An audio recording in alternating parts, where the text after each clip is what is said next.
Hello my dear students, welcome back to one more class. आज की इस class में हम स्टडी करने वाले हैं balancing of redox reactions. Balancing of redox reaction वैसे तो ये क्लास 11th का टॉपिक है, बट ये टॉपिक कॉम्पिटिटिव एग्जाम्स में भी आता है और आपके रेगुलर स्कूल एग्जाम्स में भी आएगा।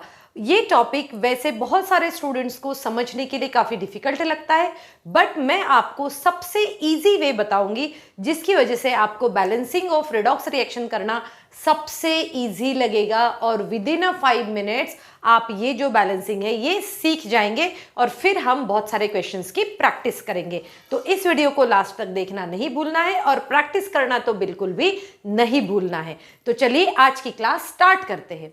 बैलेंसिंग ऑफ रेडॉक्स रिएक्शंस जब भी हम करते हैं तो बैलेंसिंग हमेशा से जो होती है ये दो मीडियम में होती है, या तो फर्स्ट मीडियम होता है एसिडिक मीडियम या फिर बेसिक मीडियम। और अगर ये एसिडिक और बेसिक मीडियम मेंशन नहीं है तो आप नॉर्मल बैलेंसिंग, जो भी मैं रूल्स बताऊंगी उस रूल से नॉर्मल बैलेंसिंग भी आप कर सकते हैं। बट जैसे कि मैंने बताया आपको कि एसिडिक और बेसिक मीडियम आपको दिया जाएगा। बैलेंस करने के लिए हमारे पास में 2 मेथड्स होती है। जो फर्स्ट मेथड है वो है ऑक्सीडेशन नंबर मेथड। किसी भी रेडॉक्स रिएक्शन को बैलेंस करने के लिए हम ऑक्सीडेशन नंबर मेथड का यूज कर सकते हैं। सेकंड मेथड जो है वो है आयन इलेक्ट्रॉन मेथड। इस मेथड के बारे में मैं नेक्स्ट वीडियो में आपको सभी को समझाऊंगी। तो अभी जो है इस वीडियो के 4 सीक्वेंस आएंगे। सबसे पहले ऑक्सीडेशन नंबर मेथड जिसमें हम एसिडिक मीडियम में स्टडी करेंगे, फिर आएगा हमारा ऑक्सीडेशन नंबर मेथड जिसमें हम बेसिक मीडियम में स्टडी करेंगे, और उसके बाद में आएगा आयन इलेक्ट्रॉन मेथड, एक एसिडिक मीडियम में और एक बेसिक मीडियम। तो चलिए आज की क्लास शुरू करते हैं। सो स्टूडेंट, यहाँ पर मैं सबसे पहले एक इक्वेशन लिख लेती हूँ। इस इक्वेशन से आपको, और साथ में ही मैं आपको स्टेप्स भी बताती चलूंगी ताकि आपको क्लैरिटी हो जाए कि आप जो करने वाले हैं वो उसको किस तरीके से करना है, कौन कौन से स्टेप्स। आपको फर्स्ट क्वेश्चन में थोड़ा सा प्रॉब्लम हो सकता है, बट उसके बाद में आप लोगों को बहुत ही ज़्यादा आसान हो जाएगा इस क्वेश्चन को करना। चलिए 1 मिनट में क्वेश्चन चेक कर लेते हैं कि हमने जो क्वेश्चन लिखा हुआ है वो करेक्ट है या नहीं। तो अब देखिए हमारे पास में जो क्वेश्चन लिखा हुआ एब्सोल्युटली करेक्ट है। तो हमारा फर्स्ट स्टेप क्या है? हमारा फर्स्ट स्टेप है कि जितने भी आपके पास में चाहे आयन दिए हो या फिर मॉलिक्यूल दिया हो या फिर सिंपल एलिमेंट दिया हो, सबके ऑक्सीडेशन नंबर कैलकुलेट करना है। तो हम कैसे करते हैं? जैसे कि ये क्या है, कॉपर है। कॉपर का ऑक्सीडेशन नंबर यहाँ पर कितना होगा? 0 होगा। 0 क्यों होगा ऑक्सीडेशन नंबर यहाँ पे? क्योंकि जब भी कोई एलिमेंट अपने फ्री स्टेट में रहता है, इट मीन्स एलिमेंट्री स्टेट में रहता है, तब उसकी ऑक्सीडेशन नंबर जो रहता है वो होता है 0, और इसीलिए यहाँ पे कॉपर का ऑक्सीडेशन नंबर हो जाएगा 0। ठीक है, चलिए अब इसका कैलकुलेट करते हैं। इसमें सबसे पहले हम नाइट्रोजन का कैलकुलेट करेंगे। मेरे प्रीवियस वीडियो में मैंने आपको समझाया है कि ऑक्सीडेशन नंबर कैसे कैलकुलेट करते हैं। आप एक बार वो वीडियो देख लीजिए और उसके बाद में आपको ये आसान लगेगा करने के लिए। ठीक है, तो चलिए अब हम कैलकुलेट करते हैं। जैसे कि हमें पता है ऑक्सीजन का जनरली -2 होता है, तो हम क्या करने वाले हैं, देखो यही से हम, अगर आप ओरली कैलकुलेट करना चाहते हो तो वैसे भी हो सकता है। कैसे होगा ये देखो, -2 × 3 ये -6 हो जाएगा, इज इक्वल टू -1 आएगा। ये आप थोड़ा सा पढ़ लीजिए बेटा। तो यहाँ पर जो है इसका ऑक्सीडेशन स्टेट, नाइट्रोजन का ऑक्सीडेशन स्टेट जो आने वाला है वो है हमारा +5। तो ये +5 हो गया। चलिए यहाँ कैलकुलेट कर लेते हैं। हम यहाँ कैलकुलेट करेंगे तो ये जो आएगा यहाँ पे -2 होगा और यहाँ पे +4 हो जाएगा, और ये जो है ये +2 हो जाएगा। ऑक्सीडेशन नंबर निकालने के लिए हमारे पास में कुछ रूल्स होते हैं। उस रूल्स के बेसिस पे हम सबसे पहले स्टडी करते हैं ऑक्सीडेशन नंबर कैसे निकालना। तो बैलेंसिंग में हमने सबसे पहले क्या देखा कि हमने ये फाइंड आउट किया है कि ऑक्सीडेशन नंबर कैसे निकालते हैं। अब स्टेप 2 में हम क्या करने वाले हैं, हम देखेंगे कि ये जो दिया है oxidation, change in oxidation number हम फाइंड आउट करेंगे। जैसे अब देखिए ये O से आया है यहाँ पर +2 तक के, तो हम ये कहेंगे कि ऑक्सीडेशन नंबर क्या हुआ है, 0 से +2 आया है, मतलब हम कहेंगे oxidation number increases by 2। Oxidation number increases by 2। अब हमें ये भी फाइंड आउट करना है यहाँ पे कि यहाँ पर सिंपल Cu है और यहाँ कितना है Cu2+। तो हमें ये देखना है ऑक्सीडेशन नंबर इंक्रीजेस बाय 2 पर एटम। पर एटम, मतलब इसका मतलब हुआ कि यहाँ पे हम सिर्फ एक एक एटम की बात कर रहे हैं। अगर एक से ज़्यादा एटम होंगे तो क्या करना है ये मैं आपको नेक्स्ट एग्जाम्पल में बताती हूँ। ठीक है, अब चलिए ये सेकेंड वाला चेक कर लेते हैं। यहाँ पे देखो +5 से ये हुआ है +4, +5 से +4 हुआ तो मैं यहाँ पे लिखूंगी कि oxidation number decreases by, oxidation number decreases by, आप देख सकते हो +4 से +5 से +4 हुआ, मतलब कितने से हुआ है, 1 से हुआ है। और यहाँ पर भी n एक ही एटम है, यहाँ पर भी n एक एटम है, इसीलिए यहाँ पे एक वर्ड एड ऑन होगा पर एटम। ठीक है, अगर एक से ज्यादा एटम होते हैं तो उससे उसको मल्टीप्लाई करना पड़ता है, राइट। तो नेक्स्ट देख लेते हैं। अब हमने देखा कि यहाँ पे हमें दो कोएफिशिएंट्स मिले, एक ये कोएफिशिएंट मिला है और एक ये कोएफिशिएंट मिला है। ठीक है, हमें नाइट्रोजन का कोएफिशिएंट मिला है और कॉपर का कोएफिशिएंट मिला है। अब नेक्स्ट स्टेप में हम क्या करने वाले हैं, सबसे पहले तो आप इक्वेशन लिख लीजिए। नेक्स्ट स्टेप में हमने इक्वेशन लिखा, इक्वेशन लिखने के बाद में अब हम जो हमारे पास में ये जो दो कोएफिशिएंट्स मिले हैं, देखिए कॉपर का 2 है, मुझे कैसे पता चला, क्योंकि इसके पास में ये 2 है, n का जो है ये 1 है। अब मैं क्या करूंगी, इनको एक्सचेंज करूंगी। एक्सचेंज करने की स्टेप पे थोड़ा सा ध्यान दो। कॉपर के पास में 2 कोएफिशिएंट था, इसीलिए मैंने ये लिखा नाइट्रोजन के आगे। नाइट्रोजन के पास में 1 कोएफिशिएंट था तो वो मैंने लिखा है कॉपर के आगे, या 1 लिखने की जरूरत होती भी है और नहीं भी, कोई प्रॉब्लम नहीं है। तो हमने सेकंड स्टेप में क्या किया है, हमने ये जो नंबर्स आए हैं इन नंबर्स को एक्सचेंज किया है। अब आते हैं नेक्स्ट प्रोसेस पे। नेक्स्ट प्रोसेस में अब हमें फाइंड आउट करना है, हमें सभी एटम्स को बैलेंस करना है जो अदर देन ऑक्सीजन और हाइड्रोजन है। ठीक है, अदर देन ऑक्सीजन और हाइड्रोजन है। तो आप यहाँ देख सकते हैं कॉपर 1 है, यहाँ पर भी कॉपर 1 है, तो इसको फिर से दोबारा बैलेंस करने की जरूरत नहीं है। अब आप देख सकते हो नाइट्रोजन, नाइट्रोजन कितना है यहाँ पे 2, तो ये भी क्या होगा, नाइट्रोजन 2 हो जाएगा। ठीक है, चलिए एक बार रिवाइज कर लेते हैं कि हमने क्या किया। सबसे पहले हमने ऑक्सीडेशन नंबर निकाला, सेकेंड थिंग हमने क्या किया, हमने इंक्रीज और डिक्रीज निकाला है। उसके बाद में जो भी हमें कोएफिशिएंट मिले उन कोएफिशिएंट्स को हमने यहाँ एक्सचेंज किया। जैसे 2 Cu के पास में था तो हमने N के पास लिखा, और 1 N के पास था तो हमने Cu के पास लिखा है।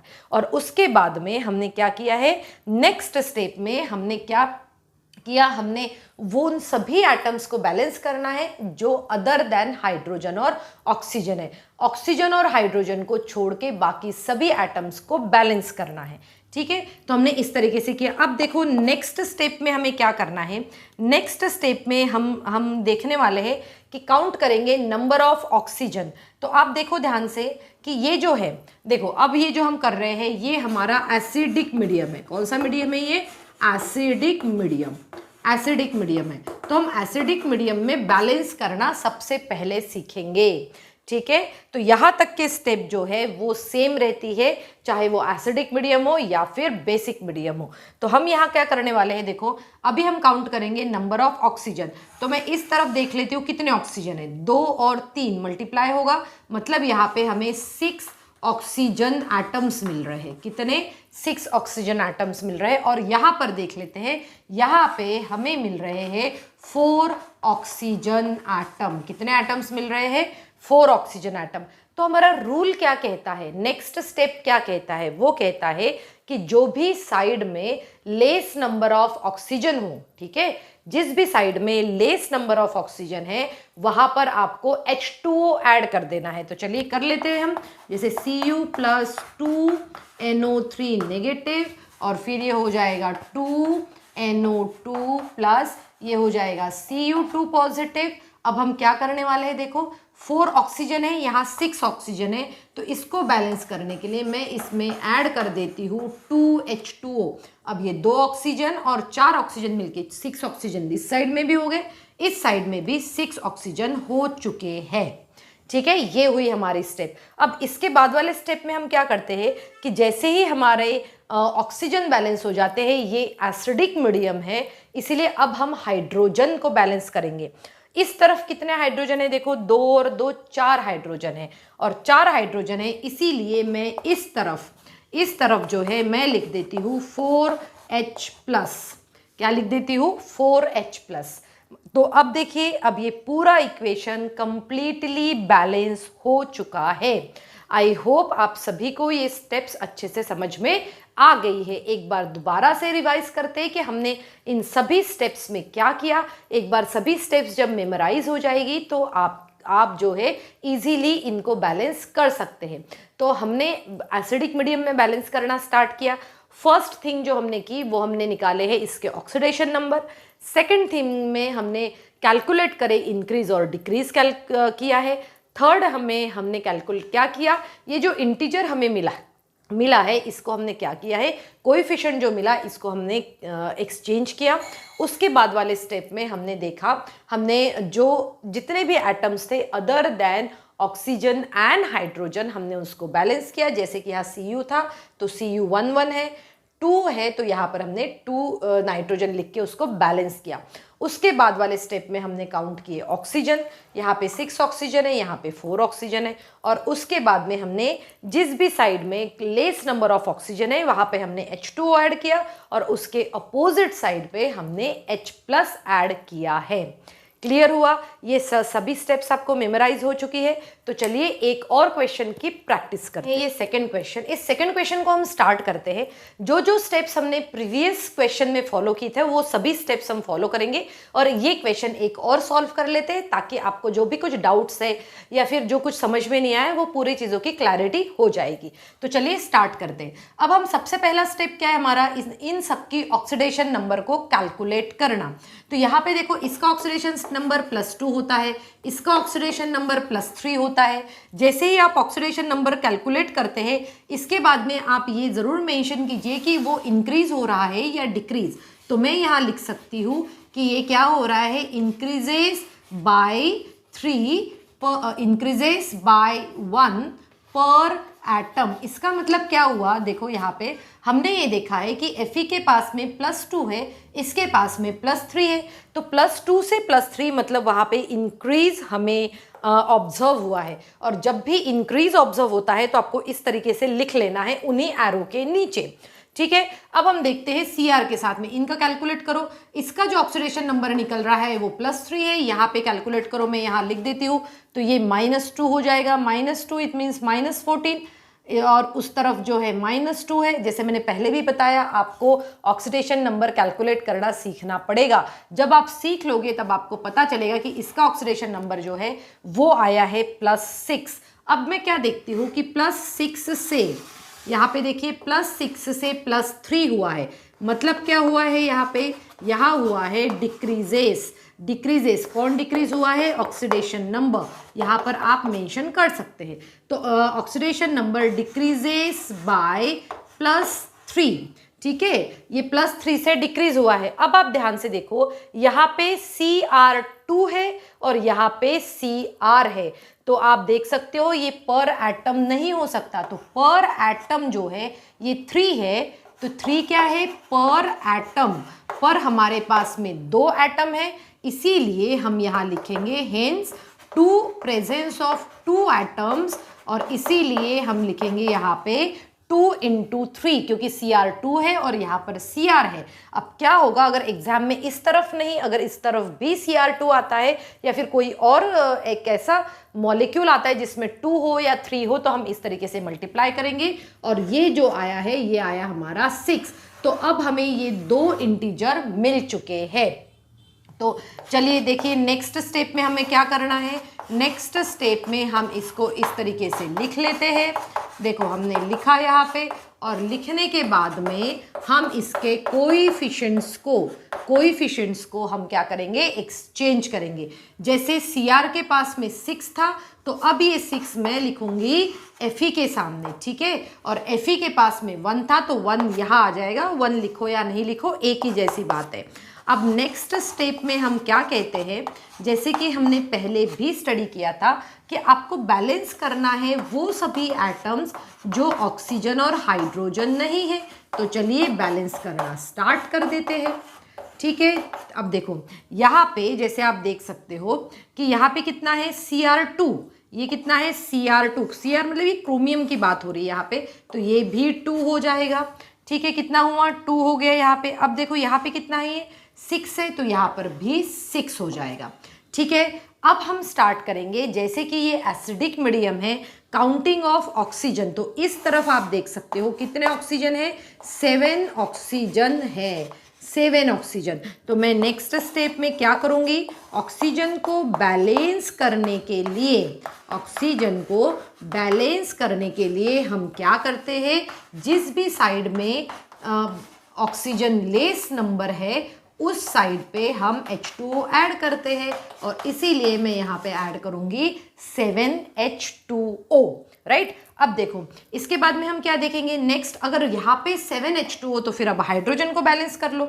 इस तरफ हाइड्रोजन तो है नहीं, तो हमने क्या किया, यहाँ पे 7 × 2 मतलब 14 हाइड्रोजन है, और ये एसिडिक मीडियम है, इसीलिए हमने यहाँ लिख लिया 14H+, राइट। सो अभी जो हमने 2 एग्जाम्पल्स देखे हैं बेटा, आप इन एग्जाम्पल्स को अच्छे से प्रैक्टिस करो, सिर्फ इन्हीं को नहीं, कुछ और भी एग्जाम्पल्स निकालो और उन एग्जाम्पल्स की भी प्रैक्टिस करो। एनसीईआरटी में भी काफ़ी सारे क्वेश्चंस दिए हैं for practice. So I hope आज की क्लास में मैंने आपको जो भी पढ़ा है वो आपको ना ही, तो आपकी नेक्स्ट वीडियो मेरा ज़रूर देखिए, उसमें मैं आपको समझाऊंगी कि ऑक्सीडेशन नंबर से बेसिक मीडियम में किस तरीके से बैलेंसिंग की जाती है। एंड स्टूडेंट, आज की वीडियो में अगर आपको सब चीज़ें समझ में आ गई है तो अपने सभी फ्रेंड्स के साथ में इसको शेयर करो, ताकि जिनको भी बैलेंसिंग डिफिकल्ट लगती है उनको थोड़ी सी हेल्प हो। और अगर आप मेरे चैनल पर न्यू है तो चैनल को सब्सक्राइब करना बिल्कुल भी नहीं भूलना है।